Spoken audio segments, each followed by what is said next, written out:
দুপুরবেলা একদম কম মশলাযুক্ত খাবার দিয়ে যদি লাঞ্চ করা যায় তাহলে কেমন হয় বলেন তো। আমি আজ দুপুরে রান্না করেছিলাম গাছ থেকে পেড়ে নিয়ে একদম টাটকা পেঁপে আর আলু দিয়ে ডিমের ঝোল। একদম পাতলা। হাঁসগুলো তার সঙ্গী হারিয়ে একা হয়ে গেছে। বৃষ্টির সময় মুরগিগুলো যে যেখানে পারছে আশ্রয় নিয়েছে, তাদের ঘরের নিচে এবং রান্নাঘরে সব জায়গাতে আশ্রয় নিয়েছে। আসসালামু আলাইকুম আরহামতুল্লাহি অবরাকাতুহু। ফরিদপুর জেলার ভাঙ্গা থানার ছোট্ট একটি গ্রাম থেকে আমি নাজমিন আরা। আপনারা দেখছেন নাজমিন আরা ব্লগ। নাজমিন আরা ব্লগের পক্ষ থেকে আপনাদের সবাইকে জানাই অন্তরের অন্তরস্থল থেকে ভালোবাসা ও অভিনন্দন। আপনারা যে যেখান থেকে আমার ভিডিওটা দেখছেন, আশা করছি আল্লাহর অশেষ রহমতে আপনারা সকলেই ভালো আছেন। আমিও আলহামদুলিল্লাহ আপনাদের সকলের দোয়াই এবং আল্লাহ তাআলার অশেষ রহমতে সুস্থ এবং ভালো আছি। এই পাতাবাহারি গাছটা আমি যখন একটা লাগিয়েছিলাম তখন ঠিক এরকম একটা গাছ, ছোট্ট একটা ২ পাতা গাছ লাগাইছিলাম। তবে ধীরে ধীরে গাছটা আমার বেশ বড় হয়েছে, সেখান থেকে ডগা ছাড়ছে। সেই ডগাগুলো কিন্তু আমি কেটে কেটে বিভিন্ন জায়গায় লাগাইছি।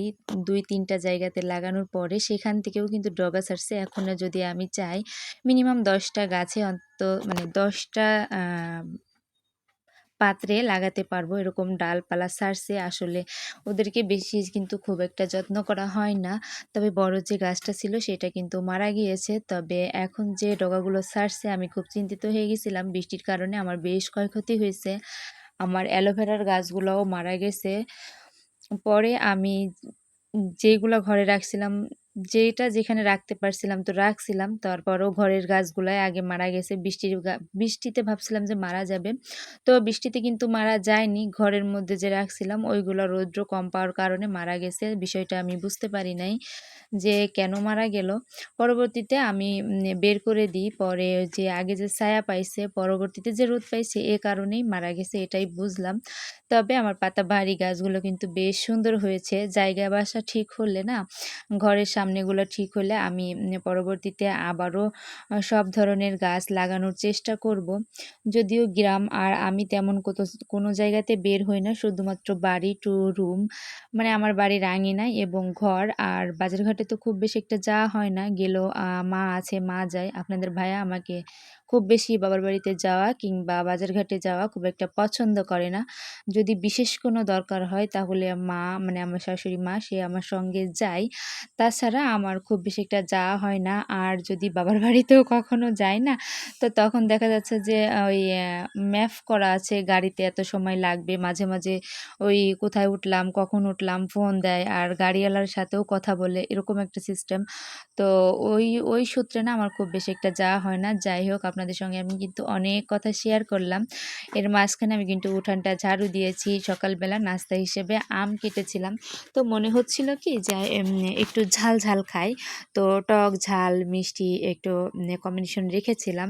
তো শুকনা মরিচের একটু গুঁড়া ছিটিয়ে দিয়ে আর একটু লবণ ছিটিয়ে দিয়ে আমি আমটা খেয়েছিলাম। আমটা না বেশ মজা লেগেছিল এই শুকনা মরিচ আর লবণের কারণে। কি রান্না করব এটা ভাবতে ভাবতেই না আমাদের গৃহিণীদের অর্ধেক বেলা চলে যায়। তবে আমার কাছে এত ভাবাভাবির টাইম নেই। যেটা আছে আমি সেটা দিয়েই চালিয়ে দেব। কারণ আমার এত ভাবতে মন চায় না। বেশি টেনশন করলে, বেশি ভাবতে গেলে না আমার কেন জানি মাথা ব্যথা করে। তো যা সামনে থাকে, যেটা পাওয়া যায় নগদে দেখি আমি সেইটা দিয়েই রান্না করার চেষ্টা করি। তো পেঁপেটা না বেশ একটু জালি টাইপের, কচি, বেশি একটা বড় হয়নি যদিও। তারপরে ঘরে ডিম ছিল, তো ভাবছি ডিম, আলু আর পেঁপে দিয়ে হচ্ছে তরকারিটা আজকে রান্না করব। এভাবে আজকে চালিয়ে দিব। আমার কাছে না পেঁপে, কলা, মূলা, তারপরে হচ্ছে লাউ, এ ধরনের সবজি ভীষণ পছন্দ। কম মশলাযুক্ত এবং কাঁচামরিচ দিয়ে রান্না করলে বেশ ভালো লাগে। আমি এটা খাইতে ভীষণ পছন্দ করি। তো আমি কিন্তু টাটকা পেঁপেটা একদম গাছ থেকে নিয়ে আসছি। আর আমরা ৪ জন মানুষ আছি। আমার আফার ছেলে, মানে আমার বড় ননদের ছেলে, আর আমি, আব্বু, মা। তো আমরা ৪ জন মানুষের এইটুক সবজিতে হয়ে যাবে। বাবু তো বেশি সবজি খাবেই না, ও মাত্র ডিম দিয়ে খাবে। তো আমি সবজিগুলা কেটে ধুয়ে পরিষ্কার করে নিয়েছি। এরপরে ডিমটা ভেজে নিয়েছি, তরকারিটা কষিয়ে দিয়ে সুন্দর করে রান্না করে নেব। একদম কিন্তু কম মশলা, সিম্পল রান্নাবান্না আমার। আপনাদের কাছে কেমন লাগে আমার এই গ্রামীণ রান্নাবান্না, গ্রামীণ জীবনযাপন, সহজ সরল জীবনযাপন? আমার এই যে আমি যে গাঁয়ের বধূ হিসেবে আপনাদের কাছে উপস্থাপন করি, এই বিষয়গুলো আপনাদের কাছে কেমন লাগে? কমেন্ট বক্সে কিন্তু জানাতে ভুলবেন না। আপনারা এখনও যারা আমার ভিডিওটা কন্টিনিউ করতেছেন, প্লিজ একটা লাইক দিতে ভুলে গেছেন। লাইকটা দিয়ে ভিডিওটা কন্টিনিউ করবেন এবং আপনাদের সুন্দর, সুন্দর মন্তব্য কমেন্ট বক্সে রেখে যেতে ভুলবেন না। আর আমার চ্যানেলের কোনো ভিডিও যদি ভালো লেগে থাকে চাইলে আপনি আমার চ্যানেলটা সাবস্ক্রাইব করে রেখে দিতে পারেন। এতে করে আমি যখন ভিডিও ছাড়বো আপনার কাছে নোটিফিকেশন চলে যাবে আর আপনি আপনার সময় সুযোগ করে ভিডিওটা দেখে নিতে পারবেন। মশলাটা আমি ভালোভাবে কষিয়ে নিয়ে এরপরে পেঁপে এবং আলুটা দিয়ে নিয়েছি। পেঁপেটা যেহেতু জালি আমার বেশ কিছু সময় লেগে গেছে সিদ্ধ করতে। যদিও পেঁপে সিদ্ধ না হইলেও খাওয়া যাবে, কাঁচা পেঁপেও তো খাওয়া যায়, সমস্যা নাই। যাই হোক আমি পেঁপেটা কষাতে দিয়ে এই সাইডে আমি যে ভাত রান্না করে নিয়েছিলাম সেটা গামলায় বা বলে যে যেটা বলেন তুলে নিয়ে যাচ্ছি। আর বাকি যে পাতিলে ভাতটা থাকবে না, এই ভাতটা কি করব, ভালোভাবে ভিতরে দলা ভেঙে দিয়ে ঝাঁকি দিয়ে ভাতটা ঝরঝরা করে দিয়ে চুলার উপরে রেখে দেব। এতে করে দুপুরে তো গরম ভাত খাবো আর রাতেও না গরম ভাত খাবো। তবে সকালবেলাটা ঠান্ডা ভাত খাই, তবে একটা ভাত খাইতে খাইতে দেখা যাচ্ছে 10টা 10:30 বেজে যায়। আর এর আগে রুটি কিংবা পরোটা কিংবা হচ্ছে চা, বিস্কিট, মুড়ি এগুলা, কলা এগুলা থাকে, এগুলা খাওয়া হয়ে যায়। এই কারণে খুব বেশি একটা সমস্যা হয় না। এতে করে আমার রান্নার ঝামেলাটাও বেশ কমে যায়। রান্না দেখেন ২-৩ বার রান্না করতে গেলে কিন্তু খড়ি পোড়ায় বা ২-৩ বার রান্না করতে গেলে তেলও পোড়ায়।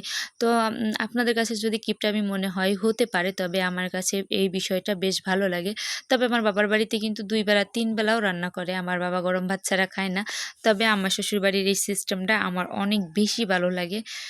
ম্যাক্সিমাম জিনিসই আমার অনেক ভালো লাগে আমার শ্বশুরবাড়ির। আমার বাবার বাড়ির সিস্টেমগুলা থেকে না আমার শ্বশুরবাড়ির সিস্টেমগুলো আমার সবথেকে বেশি ভালো লাগে।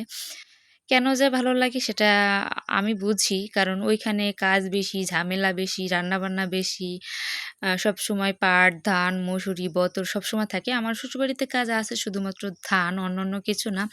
প্রচণ্ড বৃষ্টির মধ্যে মুরগিগুলা কিন্তু কোথায় আশ্রয় নিবে টের পাচ্ছিল না। পরে ওরা এই যে এদিক থেকে দূরে থেকে যাচ্ছিল, এখানে ছিল, এখান থেকে দৌড়ায়ে, দৌড়ায়ে ওদের ঘরের নিচে, রান্নাঘরের নিচেই ওরা আশ্রয় নিয়েছে। ওই যে এখান থেকে দৌড়ায় যায়, হঠাৎ করে কিন্তু বৃষ্টি আসছে। এরপরে ওরা ওইখানে যাইয়া ঘরের মধ্যে উঠছে। মা আবার ঘরে যে বালতি ছিল ওই বালতিগুলা ওইখানে মানে সিঁড়ির নিচে বেশি পানি পড়ে, ওই খাপ মানে খাপ সিস্টেম করে দেওয়া আছে, ওইখানে পানি পড়ে বালতিগুলা দিচ্ছিল। আর ওই যে মুরগির ঘরের নিচেই মুরগিগুলা যেয়ে বসে আছে। আর এদিকে ইনি তার সঙ্গী হারিয়ে এই যে এভাবে একা, একা বেড়াচ্ছে। তার অনেকগুলা সঙ্গী সাথী আছে, তবে কাউকেই সে পাচ্ছে না। সে এই পাশে একা খাবার খাইতে আসছিল। অন্যদিকে তারা কোথায় গেছে আর তিনি এখান দিয়ে বেড়াচ্ছে। তো আমি তাকে ধাওয়া দিয়ে ওই হাঁসগুলোর সাথে দিয়ে দেওয়ার চেষ্টা করতেছিলাম। এ পর্যায়ে এসে আমি এখন আপনাদের কাছ থেকে বিদায় নিতে যাচ্ছি। সবাই ভালো থাকবেন, সুস্থ থাকবেন, দোয়া রাখবেন। আল্লাহ হাফেজ।